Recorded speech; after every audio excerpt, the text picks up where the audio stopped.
नमस्कार। आइए आज हम रामायण के एक सबसे प्रेरक और भावनात्मक अध्याय की गहराइयों में उतरते हैं। ये कहानी है सीता माता की खोज की। भक्ति, दोस्ती और कभी न हारने वाले साहस की एक असाधारण कहानी। तो ये जो सवाल है ना कि सच्ची भक्ति और दोस्ती में असल में कितनी ताकत होती है, ये पूरा का पूरा प्रसंग इसी एक गहरे सवाल के इर्द गिर्द घूमता है। तो चलिए इस महाकाव्य की यात्रा पे निकलते हैं और देखते हैं कि ये हमें क्या सिखाता है। हमारी कहानी की शुरुआत होती है दो राजाओं के बीच एक बहुत ही महत्वपूर्ण गठबंधन से, और ये गठबंधन उनके अपने अपने दुखों से पैदा हुआ था। देखिए, एक तरफ थे श्री राम जो अपनी पत्नी सीता के अपहरण के बाद गहरे दुख में थे, और दूसरी तरफ थे सुग्रीव जो अपने ही भाई वाली के डर से ऋष्यमुख पर्वत पर छिपकर जी रहे थे। दोनों ही अपने जीवन के सबसे बड़े संकट से गुजर रहे थे। ऐसे मुश्किल समय में श्री राम ने सुग्रीव की मदद की। उन्होंने वाली का वध किया और सुग्रीव को उनका खोया हुआ राज्य वापस दिलाया, और इसके बदले में सुग्रीव ने अपनी पूरी वानर सेना को सीता माता की खोज में लगा देने का वचन दिया। यहीं से दोस्ती और विश्वास की एक अटूट नींव रखी गई। अब वादा तो हो गया, पर यह वादा एक विशाल अभियान में कैसे बदला, चलिए देखते हैं। यहीं से सीता माता को खोजने के उस महान मिशन की शुरुआत होती है। और इसी दौरान श्री राम की मुलाकात हुई सुग्रीव के मुख्यमंत्री हनुमान से। कहते हैं हनुमान पहली ही नज़र में श्री राम के सबसे बड़े भक्त बन गए।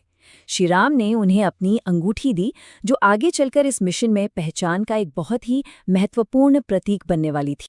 सुग्रीव ने एक बहुत ही कुशल रणनीति बनाई। उन्होंने अपनी विशाल वानर सेना को 4 दलों में बांटा और उन्हें चारों दिशाओं में भेजा।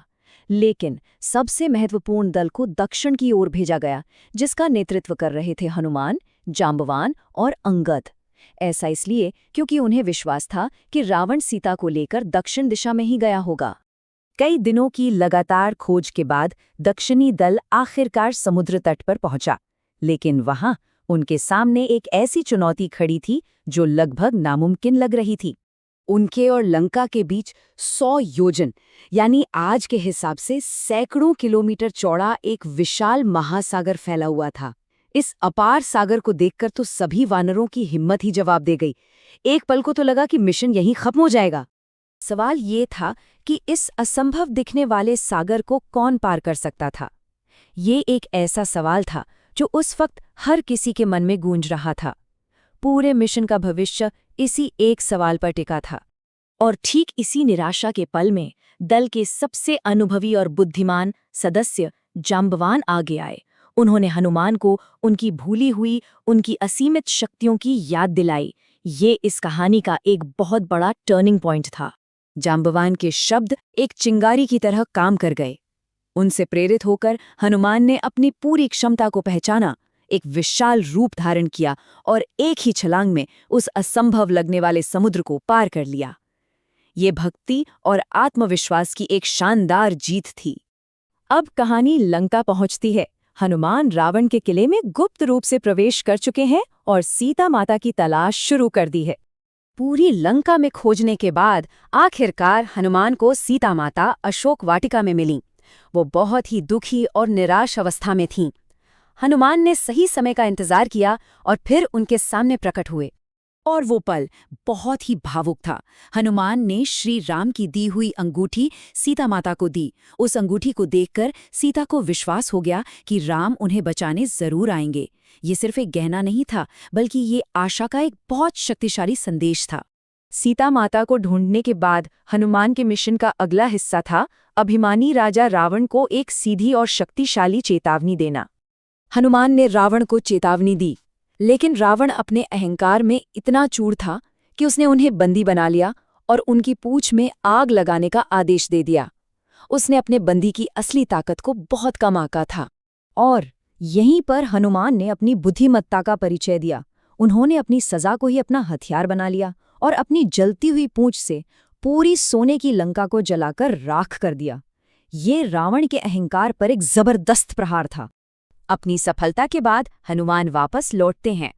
तो चलिए अब इस पूरी कहानी के गहरे अर्थ और इससे मिलने वाले सबक पर थोड़ा विचार करते हैं। हनुमान ने वापस आकर श्री राम को सीता माता का शुभ समाचार दिया, जिससे सभी में खुशी की लहर दौड़ गई और आगे की लड़ाई के लिए एक नया उद्देश्य, एक नया जोश मिल गया। और यहीं से लंका तक सेतु बनाने की ऐतिहासिक तैयारी भी शुरू हुई।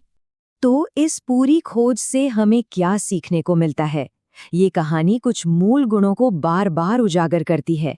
हनुमान की अटूट भक्ति और साहस, सुग्रीव की सच्ची मित्रता, जांबवान की बुद्धिमत्ता और श्री राम का धर्म के प्रति अटूट विश्वास। और सबसे महत्वपूर्ण बात यह है कि जब ये सभी गुण एक साथ मिलते हैं तो कोई भी बाधा, चाहे वो कितनी भी बड़ी क्यों न हो, उसे पार किया जा सकता है। असंभव लगने वाले काम भी संभव हो जाते हैं। तो अंत में ये सवाल हम सबके लिए है।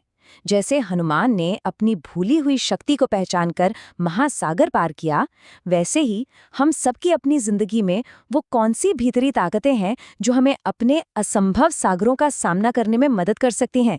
इस पर जरूर विचार कीजिएगा।